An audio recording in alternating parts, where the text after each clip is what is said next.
చేసి ఓ వదినే చాకులే కుండే తోడే ఓ వదినే కళ్ళకు ఆయన పెట్టి కత్తోలే కన్నెట్ల కొడుతుండేనే சுத்தமா புத்தி இல்ல மச்சானே சொல்றதும் கேட்பதில்ல மச்சானே பக்கத்து வீட்டில் எல்லாம் பக்கா வச்சு மொத்தமா செஞ்சு புட்டா.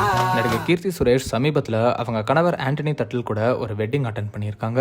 அந்த ஃபங்க்ஷனில் கீர்த்தி சுரேஷ் அவங்க ஃப்ரெண்ட்ஸ் கூட டான்ஸ் ஆடி என்ஜாய் பண்ணியிருக்காங்க. அப்போ எடுக்கப்பட்ட வீடியோ தான் அது. கீர்த்தி சுரேஷ் மற்றும் நானி நடிப்பில் 2023 வெளியான தசரா படத்தில் சந்தோஷ் நாராயணன் இசையில வெளியாகி சூப்பர் ஹிட் பாட்டான சம்கீலா அங்கிலேசி பாட்டுக்கு தான் கீர்த்தி சுரேஷ் டான்ஸ் ஆடி இருக்காங்க. பலருமே இப்போ இந்த வீடியோவை ரசிச்சு பார்த்து ஷேர் பண்ணிட்டு வராங்க. இது ஒரு பக்கம் இருக்க, கீர்த்தி சுரேஷ் தொடர்ந்து பெண்களை மையப்படுத்தி எடுக்கப்படுற படங்கள்ல கவனம் செலுத்திட்டு வராங்க.